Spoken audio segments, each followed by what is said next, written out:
toutes les maladies sont guérissables.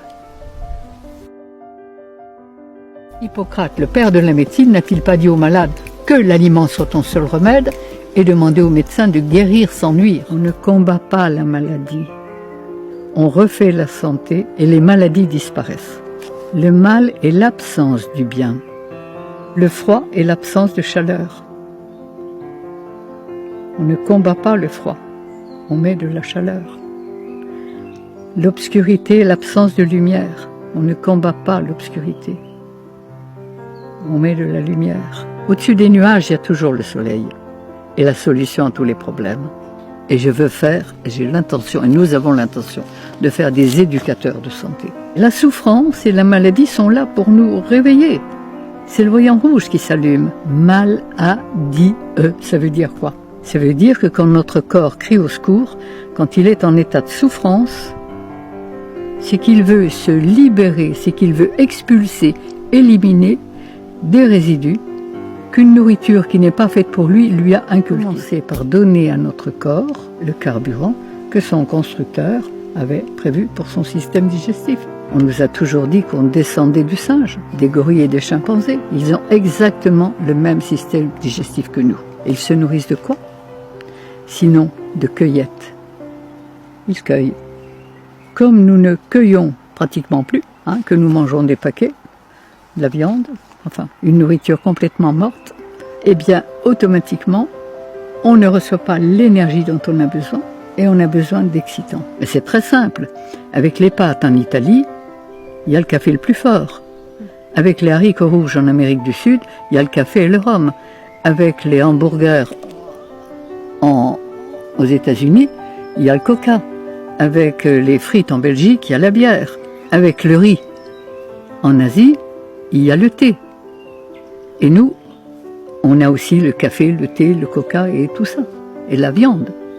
Mais avec ça, il faut le coup de rouge. Avec les produits laitiers, le fromage, il ne faut pas aussi le vin.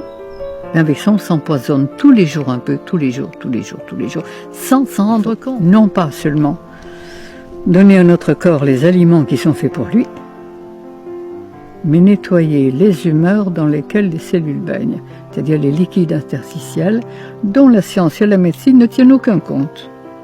Sur un corps de 60 kg, il y a 40 litres de liquide. Sur ces 40 litres de liquide, on analyse 5 litres de sang, les urines, mais les 35 autres litres dans lesquels baignent les cellules, que les anciens appelaient les humeurs. Pourtant, ils n'étaient pas savants, mais ils savaient. Pas plus qu'il ne suffit de mettre des meubles propres dans une maison sale pour qu'elle soit habitable, mais qu'il faut aussi la nettoyer. Il ne suffit pas de donner à notre corps les aliments qui sont faits pour son système digestif, il faut aussi nettoyer les liquides dans lesquels ces cellules baignent. Pourquoi les hommes ont changé leur alimentation? Pourquoi ils ne sont pas restés cueilleurs et qu'ils sont devenus cueilleurs-chasseurs? Les fruits, c'est le sucre. C'est le carburant de notre système humain. Mais comme on n'avait plus suffisamment de fruits, on a cuit des céréales et des féculents. Les fameux sucres lents. Seulement voilà, c'est que le foie humain n'est pas équipé pour transformer les sucres lents. Et que chaque digestion, je devrais dire chaque indigestion de sucre lent, va laisser des mucosités, des viscosités. Ce qu'on mouche, ce qu'on crache, ce sont des résidus de sucre lent. Et ces sucres lents, ces résidus vont passer dans la lymphe. J'appelle ça de la colle en termes de métier. Et il est certain que quand nos cellules bêtent dans la colle, elles ne peuvent pas fonctionner rapidement. En plus, ces viscosités vont calaminer tous les filtres, les reins, par exemple. Et l'acide urique ne pourra plus être filtré à travers les reins dans l'urine, elle va repasser dans le système artériel. Et quand les urines d'un individu sont pâles comme de l'eau, c'est que ses reins sont bien calaminés.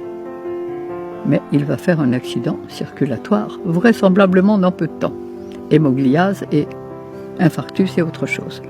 Plus les cellules vont baigner dans un milieu empoisonné, plus elles vont demander, aimer, exiger le produit qui fabrique le poison dans lequel elles baignent.